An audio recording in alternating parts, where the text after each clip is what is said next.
All right. Well, welcome everybody to the Conscious Forum. We'll give a minute for everybody to kind of settle in. Hopefully, you've got an hour to spend with me today, and we're going to really explore, put on our lab jacket and our goggles, and kind of go in and explore how our mind works and what creates the states that we're in and why that's so important for us. Because I will tell you that most people, when I ask them the question, "Are you happy?" they kind of look at me like deer in the headlights, like, I'm happy, really get by. And so we want to talk about that today because the whole idea of happiness, fulfillment, is something that kind of gets put to the side because of our crazy lives we live in the world we live in, and the need to do so many things every day and to be exposed to so many things that may have a negative bias to it. So we'll wait about another 10, 15 seconds. Basically, we're at the top of the hour, and then we'll get going. So, all right. The Conscious Forum, I'm facilitating this, and just so you know, if you basically want to review this or others, you can go to my Thought Leader website, drwayneanderson.com, SEN, Anderson with an E, and you can review all these. They're all available. They're all free of charge.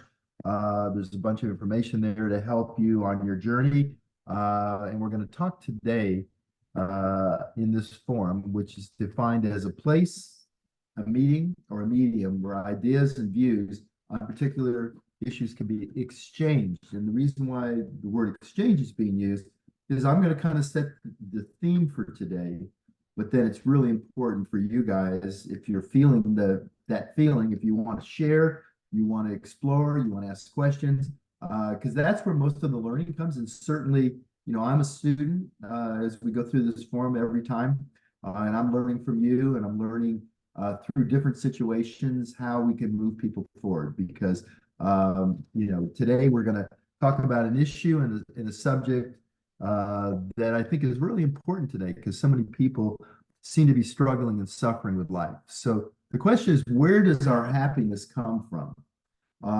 And to set the stage for this, many of you have or read the habitual system, and I explained this from the standpoint of two different axes, and I want to start there today, and then we'll basically move on to more about what's going on inside of here. So, the failure success continuum, when we're little kids, it's kind of whispered in our ear, success, what success is. And then we go through a whole series of, watching TV, being around colleagues, all these things that are defined of what make us successful.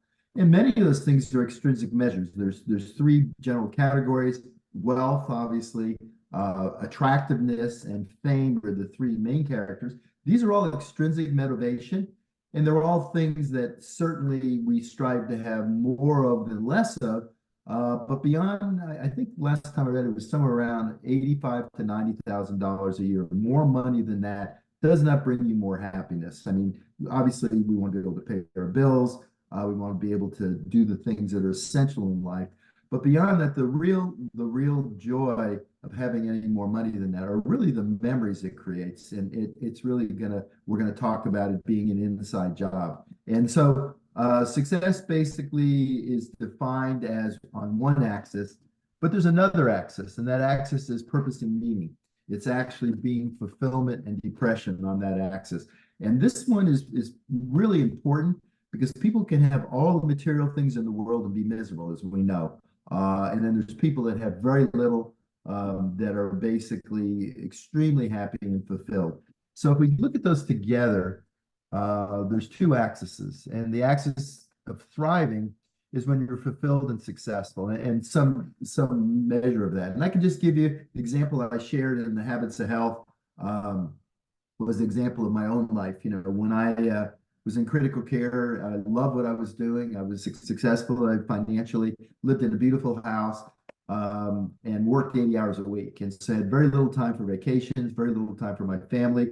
My wife and I both worked at the hospital, so we'd drop our kids off, and we realized early on after our second child was born, that we didn't want that to define us. We wanted to have more freedom to be able to raise our kids and to be with them, and then to actually enjoy life and then do something that was meaningful for us. And so reacting to disease, the traditional medical path didn't work. So I left and struggled for a couple of years, literally left. So if you went back on the success, came back to the point where, you'd probably consider us a failure in terms of what we could actually afford. We lived in a rental house, had to go down to one car, but we had a ball because we had our kids, we traveled, moved to Oregon, and spent 2 years developing this idea of creating health and well-being. And the rest of that is history. And that journey continues now. And even though I was less successful, I was very fulfilled because I was dialed in to what was important to me and important to our family. So that kind of moved on. And now, over the last 20 years, I sit in that thriving. And I would say that, yeah, I have the success from the standpoint of the things extrinsically that allow me to have a great life. And that's why last week we shifted, and thank you guys for understanding. Last week I went out and went sailing and took my younger daughter and had a week out in the ocean. Had a wonderful time bonding with her, and then last night we were having a discussion. Something was going on in her clinic where she works, and there's just that bonding of feeling that closeness. My other daughter is coming in this weekend from Europe, and we'll spend that time together. And so that thriving, and I know you understand that, is when you have the resources, so you're not struggling and you can actually enjoy your time together. But really, what I want to focus on today, when I ask where does our happiness come from, it really comes from our psyche, it's from our soul. And soul, basically, psyche in Greek means soul. And so what do I mean by soul? Well, soul is a metaphor for the organic wisdom of that natural being that we are. Inside of us, we have a sense instinctually, and it's the purposeful expression of us as an organism. We, unlike any other basically species out there, we have the ability to reflect on ourselves, to look at ourselves, to be conscious, to be aware of ourselves.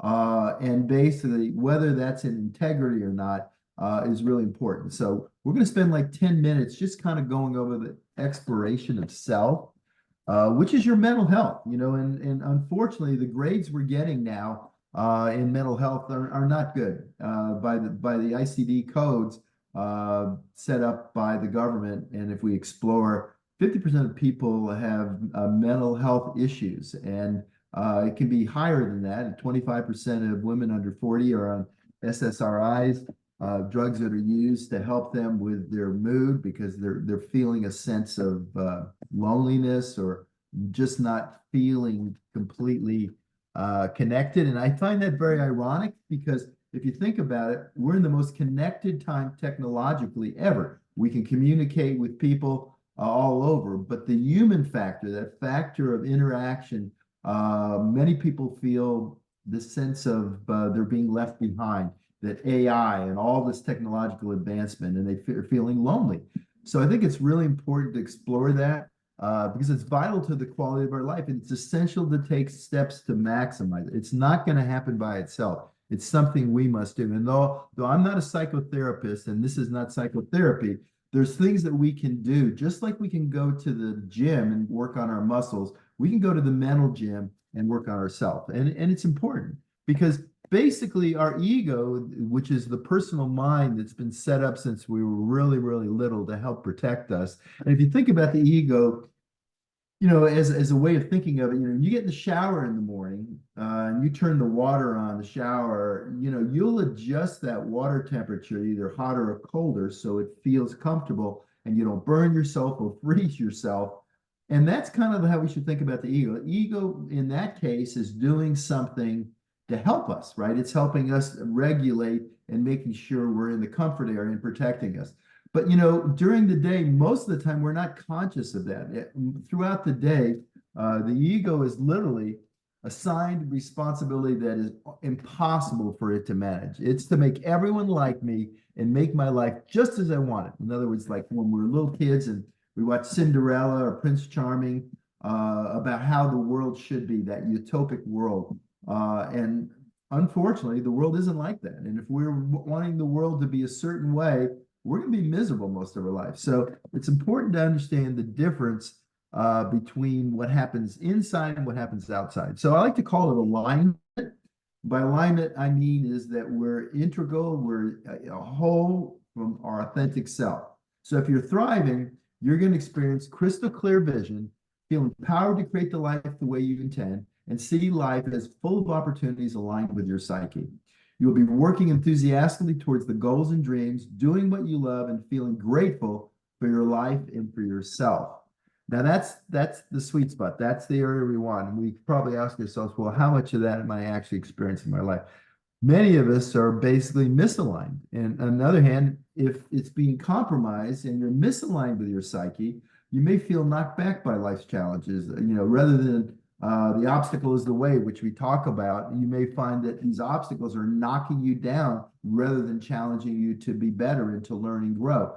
So you feel scattered and uninspired and more volatile in your emotions. So that is when our psyche, our actually being, our authentic self, is not congruent with what we're doing day in and day out. So the question really comes down to, have you decided that you want to be happy? And I'm not saying that happiness is the only emotion we have. There's sadness. If we watch that's why we watch a sad movie, or we want to get scared and we go to on a roller coaster. So there's other emotions, and feeling our emotions all the way through is really critical. But in general, if we're fulfilled, if our psyche is what we're doing, our life is full of meaning. And when we're growing up in the beginning, our ego's kind of helping us move forward and be successful and driving us. But once we get to the point in our lives where we have those things and we're moving forward, what else is there? And what really brings the human being, if you look in terms of well-being, usually it's our vocation or what we're doing. In other words, what are we doing that's allowing us to feel fulfilled? So the question is, have you decided you want to be happy? Because if you make that choice, your path for life becomes clear. So true freedom basically only comes when you decide you don't want to suffer anymore. And you've heard me say this many times, but life events are going to happen. I've had some, if you follow my work, you know that in my own life, I've had some tragic events happen. But basically, and they certainly, you're sad about them and you have to adjust to those, but they don't define you. They don't limit you. Your life experiences aren't who you are. And suffering is optional. Pain will happen. There's things that are going to happen in your life. You're going to lose loved ones. We're going to have events happen that you have to deal with. But it's dealing with the event, taking care of it, and then moving on, being resilient, building that emotional agility, that flexibility, what we call psychological flexibility, that allows you to move on so that when events happen, your response to them basically will determine the outcome, and the outcome will allow you to continue to move forward. So suffering is optional. So we have to decide to enjoy your life and remove fear, inner pain, and stress. So all of those things are your ego trying to adjust to make the world a certain way. You just have to mean it when you choose to be happy, no matter what happens. So no matter whether basically, something good or bad happens, you have to decide that, what, being right isn't key here.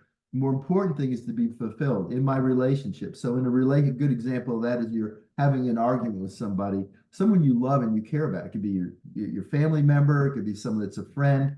And all of a sudden your ego takes over and you want to be right on this to the point where you actually become ruthless or not nice. And the question is, do I want to leave this relational conversation closer to the person I'm talking to?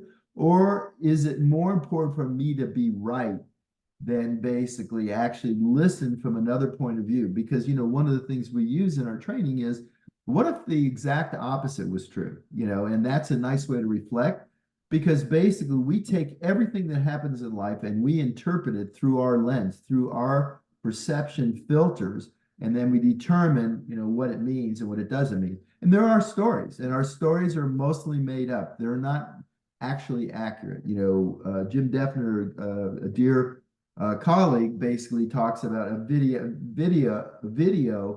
is the reality. Anything else that you interpret is made up. So you can make a decision to stay happy and to be open to life so that when things happen, you're open, curious, and you want to grow versus being closed. So that's what we call unconditional happiness. It can be the days that are going well and the days that don't go so well. We can decide to be happy, to be open, to curious, and learn and grow. And when we're giving meaning to those things, and I talk about Viktor Frankl, who was in the concentration camp, the Austrian psychiatrist. They took everything from him. They basically killed his family. They took his manuscript away. He was down to skin and bones, but they couldn't take his meaning and purpose away. And what he realized while he was there, for those that maintained that, whether it was, for him, it was doing his manuscript on this work. For others, it was getting free to be back for their family or something that was important. Once the meaning and purpose, in other words, the psyche lost its way, those poor people in the concentration camp, they died within a couple of weeks. But when you make the decision that you're not going to allow that to happen, whether things are going poorly or well, you're going to interpret it in a way that you're curious and understand that we take many, many things way too serious, things that are pretty infantile. So, I love this quote. Jimmy Buffett wrote an album, one of my favorite. Jimmy Buffett, as a sailor, I love this stuff. And, I actually went down last fall to the Key West, after he passed away. And the whole recording studio there in Key West, there were tens of thousands of little mementos and things, people thanking him for, just giving that feeling of escapism that he did. He created that, going to the Caribbean and enjoying the sun and relaxing in the beautiful water. And he allowed people to escape from their reality of their life. And he did an album called Always Take the Weather. And actually had a couple of songs, Breathe In, Breathe Out, which were tributes to the Hurricane Katrina. But basically, you always take the weather. What I know is when we're sailing, whether the weather is flat, calm, or blowing like crazy, the weather becomes something that stimulates you as a sailor, and you get excited about it in all the different conditions, and it provides a different set. And you basically just accept the external world is going to happen. It's how I respond, how I change my sails. That's what makes the difference. And that's kind of the way I like to look at life. And I think it's important for us is that we totally have the choice to decide to be happy versus being right. So when you're happy, you know it. It happens to us. We see a glorious sunset, or we're watching the birth. Chris Pettit, who does all the work behind the scenes here, I was talking about what makes him feel happy, and he's looking down at his young son and say that makes me feel happy. And so your heart feels open. You feel the energy rush in. You feel this sense of closeness, connection. We've all experienced it, and that's the feeling of what I'm talking about when I say fulfilled. And not letting stress get in the way, not letting the other things that can have us suffer. Those cognitive emotive loops. Unhappy, your heart feels closed and energy can't come up. And we know that. I mean, I've used the example many times, but you're at work and you just finishing a project and it's all going really well. And someone walks by and you say hi to them and they don't say anything. All of a sudden, like that, you go, whoa, what's wrong? What's going on with them? And they probably, if you really went down the hall and asked them, they probably would say, oh, I didn't hear you. I was preoccupied. I didn't hear it, because we're all preoccupied and distracted. But in the meantime, this joy that you were feeling of this project in the creative process, if you let your ego get in the way, it'll say, oh, they're mad at me, upset at me, how dare them? And you might even go down the hall and attack them. That's unhappy. That's when you feel closed inside. That's when you're pushing down this energy and you're not allowing it to naturally flow. And I think that's really important. So when you feel happy, a great way to sense that, like I feel very fulfilled and joyful just doing this with you guys because I love to help people. And if we can open up, the first part is awakening. Most people are sleepwalking through life and they don't realize that their thoughts, their feelings, and all the things outside it, none of that stuff is you.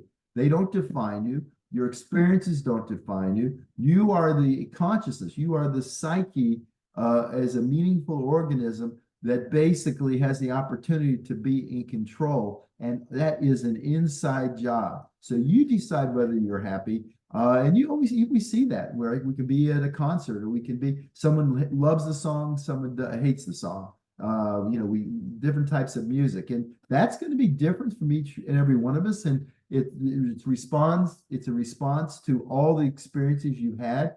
And those experiences aren't either good or bad. They're just experiences. And what we need to realize is that you're not broken.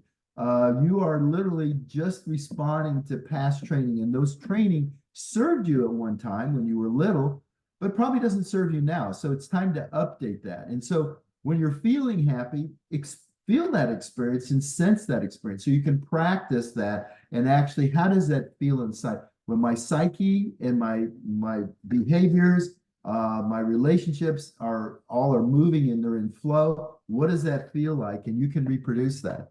Be aware. Notice when your heart starts to close. Just like rather than getting upset, right, when you have that event happens and you say something to someone and they didn't respond, basically, as soon as you start feeling that icky sauce, relax and decide this isn't something you want to trade your happiness for. That person probably, you don't know. First of all, if you withdraw, and then you're going to project onto them that, oh, they're mad at me for some reason. And actually what we find is that projection usually is something inside of us. So be curious and notice when you start to close, and practice not closing. It's as simple as that. Practice not closing. So rather than shift, stay open and be willing to listen and be curious. So open, curious, and want to grow and learn from every experience is so important. And stress is a great time because, you can look at stress, and stress is going to happen because events are going to happen. We live in a stressful world with a lot of stuff going on.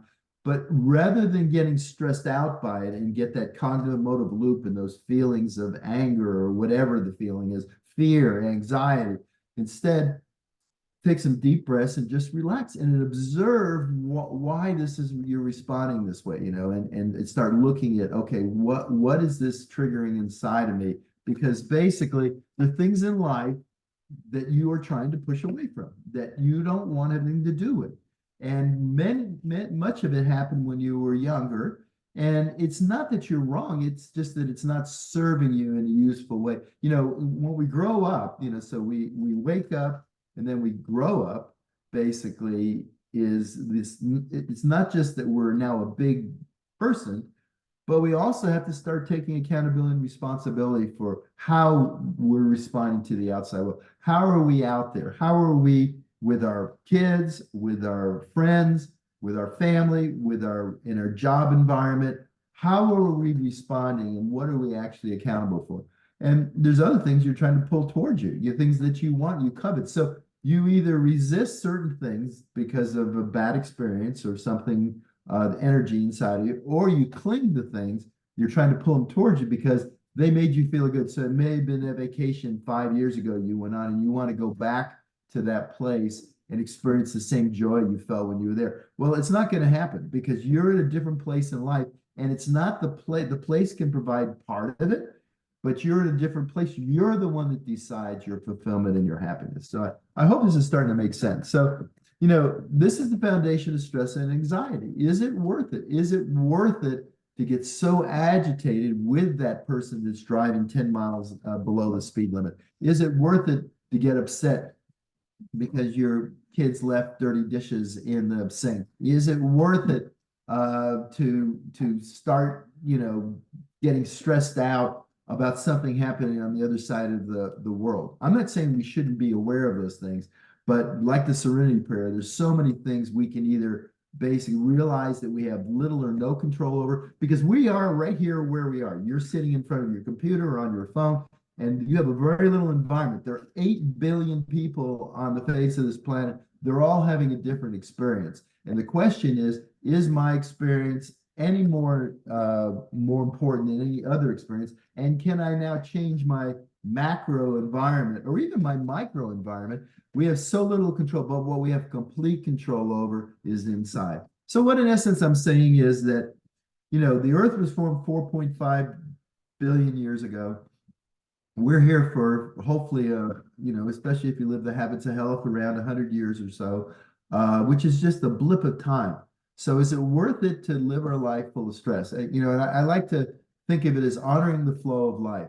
We're here for a very short time. We should enjoy this experience. We can make the decision in just about any circumstances to choose happiness and fulfillment and meaning and purpose over getting upset, needing to be right, needing to have the last word. And it's all a matter of building in, which you see me use the slide is I like it because it kind of says everything. I want to have the internal stability to be able to handle whatever the external environment brings and be able to respond relationally, because basically you spend time with yourself and we need to be kinder to ourselves and realize that we choose our happiness. And happiness can be just sitting here talking to you guys through a computer. I love this fulfillment and the external equilibrium, so that when events do happen, we always ask, what happened, what's missing, what's next. That's taking that emotional need that your ego needs to be right, and now saying, hey, here are the facts. What can we do so that this doesn't happen again? So hopefully that's helpful. And now we'll open it up for Q&A. So with that, let me take it off of the presentation, and we will. Okay, we're not off yet. Let me get off and show. There we go. Okay, Rachel, we have a Yes, we do. We have Mary up first, and she's already ready. okay, let me Hi, get this. Dr. A. Hi, how are you? I'm so good. It's good to see you today. I have to say, I was at the tail end of last time, and it's a good thing I was postponed because I probably would have cried through the whole thing. My question, though, around some recent kind of, I was triggered. I'm dealing with my 93 and 96-year-old aging parents, and then had a friend group thing happen. And what I realized through all the emotions and stuff that came up is maybe I haven't released it all and gotten through some layers of trauma. Are there more tools? Are there more things other than being in awareness, and taking the time for ourselves to do that? Because I do spend most of my time happy, but man, these disruptions come, and it kind of rocked my world for a few days. Yeah, Um, yeah. So no, and I totally get that. And I want you to start maybe, I've actually started evolving how rather than saying stored trauma, it's just stored energy. It's an experience. There's nothing wrong with it. That's the first thing. right. There's nothing wrong. It's not that you're a bad person or a good person. It's energy packets. It's things that happen when we were younger. Usually it started when we were younger. And so Yeah. we didn't have the skill set to, at 5 years of age, we really haven't developed our prefrontal cortex. So when something happens, we experience it emotionally. And so we do adaptive mechanisms to help service. And that's just, it works for you, it worked for you. And, as we get older, now we're now a big person, we have those things and they trigger us because we haven't fully felt those feelings. So it's just really more, I love to, and actually as I evolve how I talk about it, it's really just stored energy. And so you have these things, and what we were talking about, when you're closed like that, when it's stored and it happened to be a negative experience at the time, you repress releasing it. And so it's going to have to come back up. And so as it bubbles up, just don't look at it as, don't judge yourself. Don't think I'm wrong. Don't think, oh, I'm diseased, because you're not diseased. It's not disease. It's just you're not at ease, right? Because the Right. stuff no longer serves you. And what's nice is as you take on and become awakened to this and you start working on yourself, is you're basically putting yourself in position to kind of allow all those exponential things to be restructured so they serve you. So there's things that happen in your past that are stored energy that we can literally allow it to bubble up, feel those feelings. But you're right, when it comes up, you're gonna suffer. You're gonna suffer through it. But you only have to suffer once, right? Or if it's something that's repetitive, then maybe more than once. But each time it becomes easier for you. So I'd rather have you think of it that way. Does that make sense? No, I love that. Yeah, I mean, it's been an epic 4-year journey for me since just prior to COVID.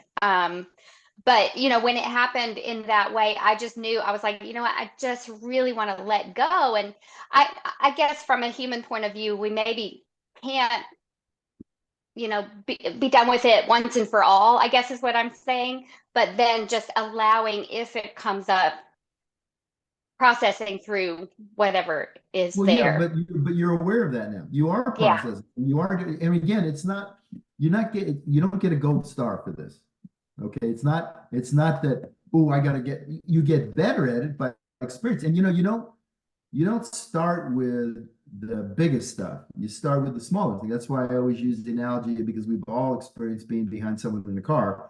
And you start with the small stuff, and you're actually training yourself so that you're not allowing your personal mind to take over and Mm. totally sabotage your day, right? That's really what Yeah. this is. This is about being at the point where you're not ruminating, right? Ruminating, I like the word ruminate, because ruminate means I'm taking something that's happening and now I'm fixating on it and I'm staying there and I'm creating this cognitive motive loop and I'm sorry. So if something happens with your family, you just basically experience, like, I know my relationship with my mom hasn't studied any of this, but our relationship is 1,000% better than it was 10 years ago. And most of this is because I've done the work. I no longer let any of that stuff trigger me. And Yeah. it's actually not even there anymore. In fact, I feel great love, and it's great because my mom's 90 years old. I don't know how long I have, but we went out to dinner. I took her over to meet with in one of the business things I'm doing. I would have never done that 10 years. I would have been put her to the side. I don't want to do now. I want experience. I want, I want her to know my life. I want her to know, she's very proud and that she doesn't have anything but joy in our relationship. And I have complete control over that. You have complete control over how your family experiences you.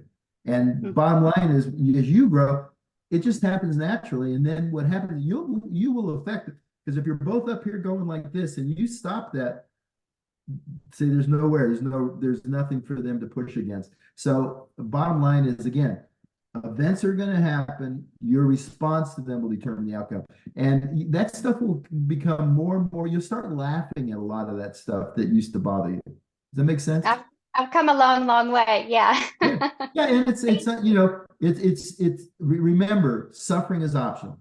You Yeah. don't need to suffer. And even people like, that are great advocates like Mother Teresa, I mean, people that did, they even though they were suffering, their psyche, right, was so aligned with their purpose and their meaning that they didn't even sense suffering, right? Even though physically they were in an environment where they suffer. So it's really important to get aligned with yourself, and that happens when when you're your authentic self and you're no longer letting someone else determine what makes you happy, what creates fulfillment for you. That's a beautiful thing, because as you Yeah. become more aligned with yourself, and that's going to be different than what your family or your past experience gave you. That's going to be something that if you really ask, you'll start sensing when you're out of alignment. One of the things that I like to work on is integrity, which means you are everything you say, your agreements, your feelings, you feel them all the way through. And then you can actually be aligned with yourself. That's when I'm showing alignment versus disalignment. Mm-hmm. Basically, Mm-hmm. when you're aligned with your psyche, with who you are, then it's a beautiful thing. And you will find more and more joy in your life. And it doesn't require it. See, that's why, where's your happiness come from? The real answer to that question, it doesn't come from anything outside of you. It doesn't come Yeah. from a new car, because a new car tarnishes. It's funny because Right. I have a small little grill that I use, a Weber grill, and it has a can for propane can, a small one. And I hadn't been here for a while because I've been traveling around the country. And I came out and I was cooking last night, and it ran out of gas. It was only that big, and I unscrewed it, and it's a temporary thing, because then you get another one. But it was all rusted from the salt air, because I live on the ocean. And I looked at it and said, everything outside of you is like that. It's going to tarnish over time. If you're looking for external things to make you happy, it's not going to happen. Those are band-aids. The work comes from within, and you're doing that work. And like you said, you've come a long way. So be really joyful for that, and be happy that you're on a path where everything in your life, you have internal control, not the external things. You can't determine whether a meteor is going to fall on the planet, but you certainly have control how you respond to that. Yeah, for sure. Thank you so much, You're Dr. so I welcome. appreciate it. You're so welcome. All Yeah, right. my pleasure. Bye. All right, Mary. All right, Rach, who we got? All right, next up we have Terry. Terry, can you come on camera? Oh, there you are. Here we are. Actually, it's Terry and Gary Sprouse. Hi, how you doing? Good. I'm great. How are you guys? You look very official back there with all your filing cabinets and your fax machine. In fact, I didn't even know. We're retired now, so we're relaxing. We're Well, not yeah, you happy. don't need that fax machine anymore, do you? Yeah, we still have a lease on it for another year. I love it. So how can I help you guys today? So the question was, so I've written this book called Highway to Your Happy Place, which I think you got a copy when you're on your Yeah. cruise. And what I talk about is in your happy place, there's 5 or 6 components to being in a happy place. But one of them is having contentment and having pleasure. And the other thing that I found was anticipating pleasure. So if I go to a restaurant, like, the restaurant's for an hour or two and I have a great time, but thinking about going to the restaurant can go on for a month or 2 or 3. And so what I found is it comes out to like anticipating you're having pleasure or hoping something good is coming. And I think that's just as important. But one of the questions comes up then is how do you, I think you said this earlier, which is like how you perceive things has a big, like somebody can be in a poor situation, still enjoy themselves. And someone can be in a really great situation and not enjoy themselves. How would you adjust your perception to make that change? Yeah, you're talking about framing. Everything can be reframed. It's all about reframing. Any perspective, and I've used example. I mean, I can't think of a more horrific environment that Viktor Frankl was in, right? Yeah, I read that book. It's pretty Yeah, horrendous. Yeah, and so he reframed his life. He reframed his existence. And it's the most extreme example. And unfortunately for most of us, we don't have to go through that. But basically, anything can be looked at as a growth opportunity. And that's why, being open, curious, and want to grow, even when something is happening, like, during the last week when I was in the ocean, there's a couple of things that occurred that were actually negative things that happened. And rather than, and I adjusted to them, made the change, and then got really curious about why it happened. And actually got inquisitive. Kids are in a state of wonder, right? And that state of wonder, I mean, we check everything. When we're little, we check everything. It's not like we just want to, we're curious about the world. Mhm. And we lose that as adults. We want the world to be programmed, to be exact, to be controlled. And we look for control is, control, security, basically and approval are things that we seek because we don't think we have them. And the reality is we have more than enough of all of them. So I think what you're saying, what I like is we reframe things, and we always have the opportunity to reframe it no matter what happens. So let me just spend a moment on pleasure versus satisfaction, because I find those two very, very different pieces. Pleasure is a momentary experience. So in other words, you have a bowl. Why the nutritionally polluted world has had such a dramatic effect is because the food technologists have actually learned how to use ruffles because they've done a brilliant job with the corrugation of the ruffle, the salt, the sugar. They create the perfect crunch, the perfect salt, the perfect sugar. And so while you're eating one, you feel pleasure. As soon as you stop eating, the pleasure goes away. Satisfaction is, so let's take something that would create satisfaction. So you go on a mile run or get on your Peloton bike. It doesn't matter what it is. Your satisfaction lasts beyond the actual event of doing that, right? Because in satisfaction, what happens is we feel that endorphins while we're doing it, but afterwards we just helped our cardiovascular system. We clear our brain. We've lowered the amyloids and the things inside the brain so that the brain is functioning. There's better blood flow to it, and we may have better mental clarity for 12 hours. So if we kind of judge our life on what are the things that produce satisfaction versus pleasure, because if you're looking at night for something to offload the busy day you had, and you're drinking, 2 martinis or you're having a bowl of Haagen-Dazs, you need the whole container. And that's why, by the way, that's why they make bigger and bigger and bigger and bigger sizes, is because the person's only really having the pleasure while they're experiencing, if that makes sense. So the whole idea is those are all temporary things. Satisfaction comes just like we were talking about, whether it's raising a child. I had an amazing ski adventure with my younger daughter 3-4, I guess about a month ago. And those are lasting experiences. In fact, something happened in her clinic yesterday, and she called me last night, and she was dealing with something, and she treated it and did the integrity base of what happened. And she said, "Thanks, Dad, for teaching me that," right? And that's satisfaction, right? I'm not pleasurable that she made a mistake, but she responded to it because she's now trained, and that's our responsibility as parents.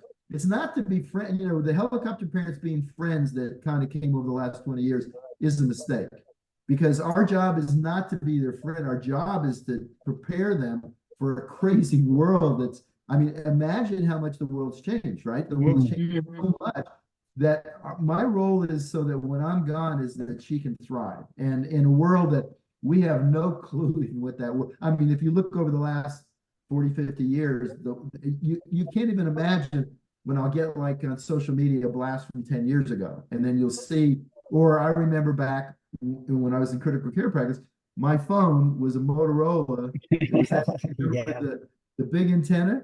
It was like, and I was like, oh my God, this technology is so advanced. I can actually not have to be, because as a critical care, I always had to be by a phone. Yes. I couldn't go out, in the countryside because I had to be by a phone when I had sick people. This was like a wonderful freedom. Yes. And now, you look at the evolution and it's come so far. So I think, if that makes sense, I think our experiences are to align what we value, our highest values, our meaning and our purpose, allow us to conduct the second part of our life in a way that brings congruency, because it's not going to happen from the outside world. If that makes sense. No, Yeah. no. The one thing I liked about what Viktor Frankl said was, he was like, people asked him like, well, how did you do that? What great skill did you have? And he goes, I didn't have any great skill. I was just a regular human being. Like anybody can do what I did. And it's like, I think that's an important lesson for us to learn. It is. We're all human. We're all more similar than we are different. And that's why I do this work, is because everybody has the opportunity. This is not something that only a world-class athlete can do. This is something we all can have access to. We can all awaken, and we can all basically evolve, grow up, and show up in a very different way. So thank you, guys. I really appreciate you guys. Cool. I'm sorry. Did you want to say? Okay. All right, next up we have Mary, another Mary. Mary. The name today. How It's are a you? good name. Something About Mary is one of my favorite movies. I agree. It's a classic. It's a classic name and a classic movie. There you go. All right, Dr. A. My question is about SSRs, I think is what they're called. I've heard you just, talk about them a couple of times, like in the Momentum Tour and things like that. So my question is, what advice would you have for someone, a woman who, has been on SSRs for a large part of her life, and has been since childhood clinically depressed or anxious, has had these diagnoses and had to has been led to the SSRs through certain life events and things. And what advice would you have for that person who wants to come off or feels like I want to be free from that, the shame and the guilt, all the fear that's involved with that. What is what would you say to someone? Yeah. So, when I reflected and I talk about them, they're used to treat symptoms. First of all, I'm not a psychotherapist, and I don't give therapeutic advice. I'm simply a physician that is very curious on studying our mind and our feelings and how we can adapt to a world with understanding by becoming awake and aware and then self-regulating and self-managing. So they're treating symptoms just like, and you know, like, I mean, you know that as a proponent in creating over the last 20 years the habit cell transformational system, our body has inherent capacity to heal itself. So, you know, if we reach a healthy weight, we exercise, even if we have genetic propensity to having high cholesterol, we can modify those things and live a relatively normal life. I mean, you know, I mean, obviously there's genetic, you know, really wild variants, but I'm talking about for the majority of the population. And that's what we're talking about. I mean, someone that has severe psychological things needs to be cared for by a psychotherapist. And so I want to make sure we're clear that I'm not advocating everybody comes off them. What I am saying is that we get put on them because we're looking to somehow ablate a symptom and have that make us okay. And it doesn't make us okay. Now, there are people who have chemical disorders and you know, it's significant, you know, a kind which require medications, and medications are actually helpful. But just like with you know, with the attention deficit, the majority of people can help manage themselves and become better. So I'm saying all that as a disclaimer because I don't know, you know, the individual circumstances, but I will say by becoming, you know, suffering, judgment, shaming, those are all based on what were protective mechanisms usually adapted in our childhood. Mhm. And it's not that they're wrong or right. Again, going back to the first Mary, it's not, we shouldn't be beating ourselves up for it. It's just, that's our life experience. What we're talking about here is that doesn't have to be your life experience for the rest of your life. That's your life experience to this point. We all have the opportunity, and I like what Gary just said, is we all have the opportunity to work on these things. So working on, and this is a great one, on your happiness, you know, is that, you know, when you feel that you're happy, flourish with that, adapt to that, hold on to that, and feel that feeling. And then notice when something's starting to creep in. Usually it's your ego somehow shaming you, judging you, and it's an experience that you had that when you were little was cast on you before you were able to handle it.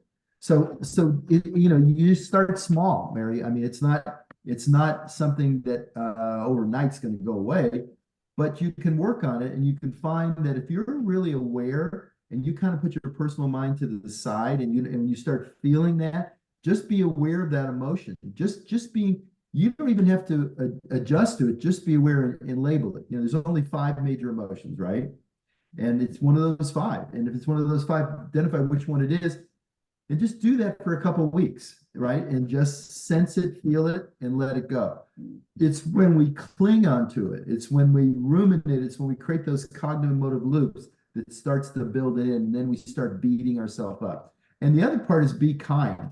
You know, one of the things I talk about is all the be kind to yourself. You know, you can basically do meditation and just sit and be kind to your soul. I mean, you can clearly, I can sense and feel from you. You want to grow, you want to learn, you want to move beyond it. And it's not like you're going to go cold turkey and go off them, but you can start to be commanding your life. And once the things that really matter to you, you're aligned with those things, then the joy starts coming, and you'll start really sensing and celebrating that. And that's where it all comes from. It comes from us saying, you know what, I made this, I am not my, and here's the big one. This is the big message. And clearly, until you reach this point, you're going to struggle and suffer. And that is, you are not your thoughts, you're not your feelings, and you certainly aren't the desk in your room. But your thoughts are basically made up by your ego, by your personal mind, to alter reality so it fits your premise of who you are. So, you know, our self, again, going back to the shower, in that circumstance, if you get in the shower and the shower is too hot, you want to turn it down. That is a normal, using your personal mind to adjust so you protect yourself. The rest of the time, your ego is doing that mostly on an unconscious basis. You're only aware a few times a day, right, of what your ego is doing to adjust you. Most of the time, you're not aware. It's becoming aware. It's when those senses, when you start feeling, things are going well and you start to sense that, right? You're close, and that's why I like to use closing. You'll feel that energy all of a sudden change. And what you want to do is become a scientist and your own self exploration of that. Why am I feeling that? And then start to basically sense, feel that, and know that it's not that I'm wrong, that I'm bad, that I don't like myself. It's simply that I have these experiences and stored things inside of me from the past, and I'm not trying to fix them. I just don't want them to have an impact on me anymore. So I want to be able to become aware of them so I can now let them go. And yeah, they're going to bother you on the way up because that's why, but when you were little, you didn't have the skill sets here to deal with them, right? So you just repressed them, right? We're told when we're little, we're stupid, and our parents didn't know any better. And so you thought, oh my God, I'm stupid. And then, so for the rest of your life, if that's what you sense about yourself, and then you're trying to show that you're not, I mean, you can win the National Honor Society. You can even win the Nobel Prize. If you think you're stupid, you're still stupid. And none of that stuff matters. Does that make sense? And that's the same with everything. If you're shaming yourself or judging yourself or beating yourself up, those are just simply mechanisms that one time might have served you and no longer serve you. And it's just time to become aware of them and let them start bubbling up. And over time, you'll start laughing. You literally, there was a book, Turning Pro by Steve Prestonfield.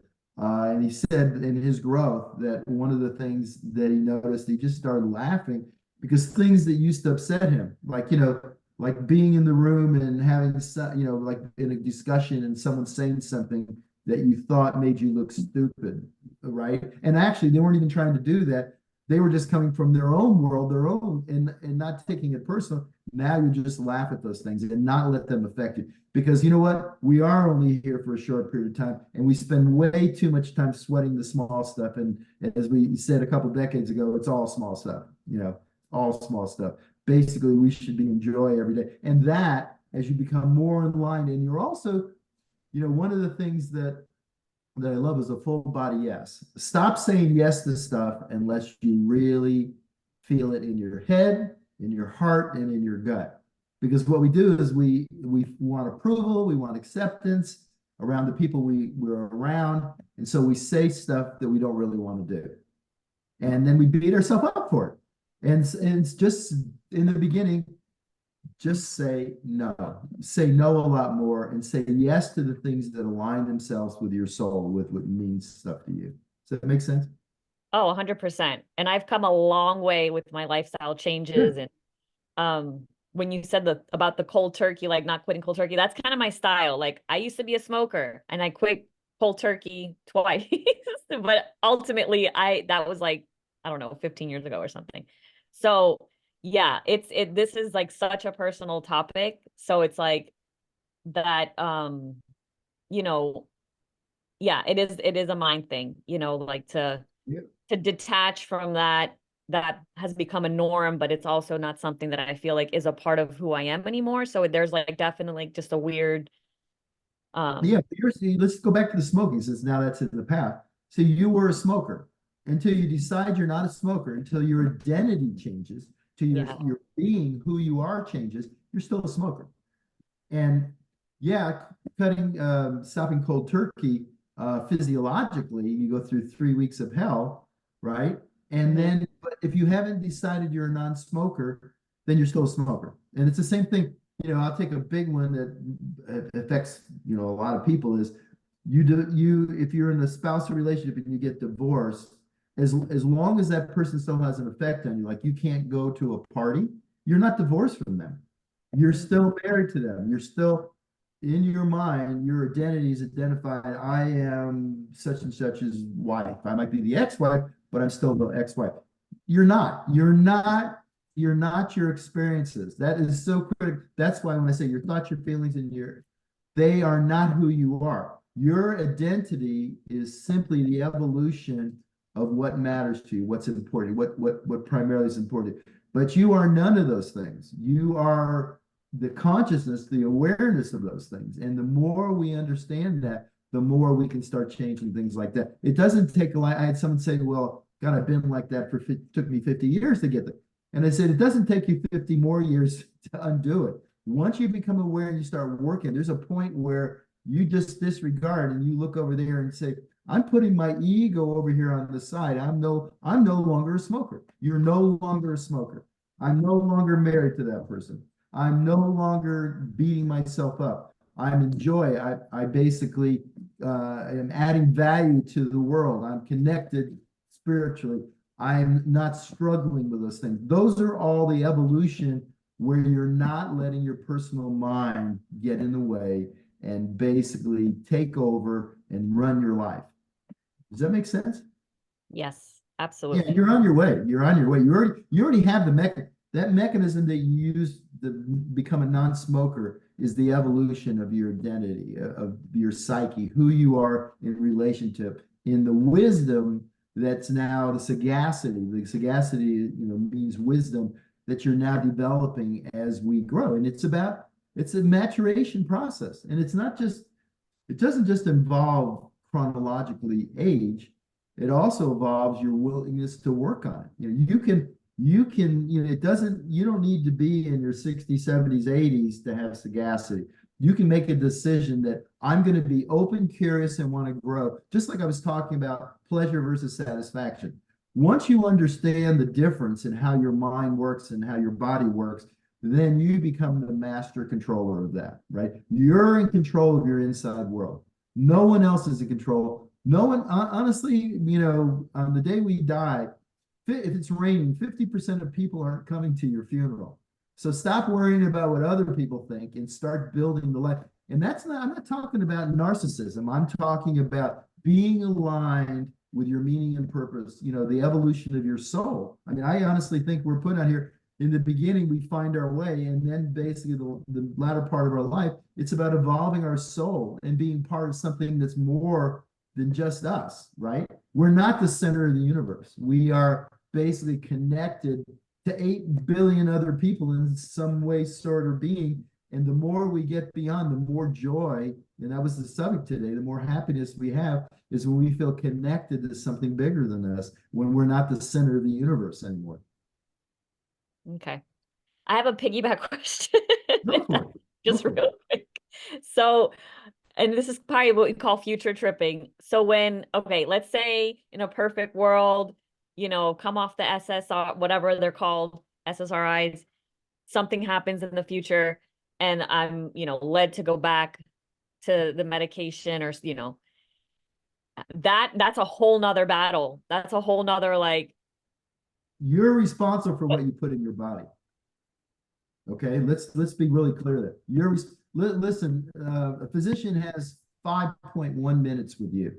Okay, a very short period of time. And if you're undergoing psychotherapy, listen, I'm always going to give to, if you're working with a psychotherapist, you need to listen to what they're saying. I'm not saying, I'm saying is this is the growth work you can do on your own. This is your growth work. They don't have time to go in there and do that. You're the only one that has time, and you're the only one that's really motivated. So when you say if something happens, see, you're just by saying that, you're flunking right now, okay? Because what you're saying is that an event external to me can mess me up so much, I'm going to have to go back on them, right? And I'm saying is that if you take command and build the psychological flexibility, no matter what happens. Now, I'm not saying some huge traumatic event. Always, if psychotherapy can help, it helps our soul. That's what it's about. So I always am going to say, work with a psychotherapist, always. I'm saying is, but in your own individual work, it's kind of like what a coach does, right? A coach works on you when you're with them, but then you work on yourself when you're not. You work on weightlifting, agility, practicing, if you're a quarterback throwing the ball. there's a lot of stuff you can do on your own, right? And that helps build that psychological flexibility is the superpower of 2024. It is the thing that allows us to build that resilience. So like, you know, again, water on a duck's back, a lot of stuff that would previously affected us no longer has that effect. And part of that is getting that stored energy that used to trigger us, getting that out and getting it into the world so that it no longer has that effect on us. And it's not going to happen from external things. And by the way, the medications, you know, unless they're affecting some neurotransmitters, basically are helping with symptoms.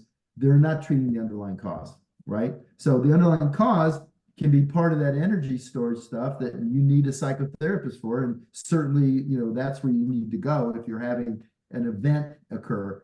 But you're the one that decides on whether you can handle it or not. They don't decide, right? And that's only you know that. That makes sense. So good. Yeah, Yeah. so good. Thank you so much, Dr. Yeah, and that's you becoming the dominant force in your life. I mean, they're there to help you. And what I would do is have a really honest conversation. If you're in a situation like that, just talk to them and they'll help you. I mean, and you know, it's kind of like you know, these new weight loss drugs. Someone that has really significant addictive qualities may need to be on there I'm not anti-drugs. I'm anti-covering up symptoms because that will never allow you to thrive. Does that make sense? And yes, I And need you're the one that can organize your life around what matters most to you, and you can become the dominant force. And I've been saying that like an echo chamber for years, but I'm absolutely convinced you have the capabilities to become the dominant force in your life. And you can actually, through neuroplasticity, you can actually change how your brain thinks and acts, right? awesome.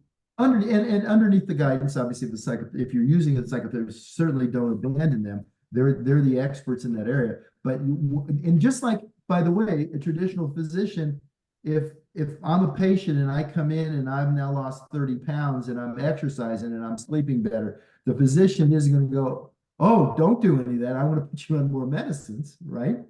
They're going to be happy for you. You know, physicians, we have tools, and many of those tools happen to be, especially in this country, happen to be pharmaceuticals.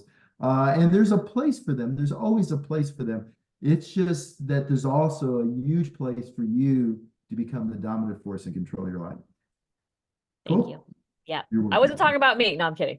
No, I'm not saying it doesn't have to be that. I'm like- I'm only having a I'm- one-on good. You share it with whoever that birdie. You be the little birdie for that person. Okay.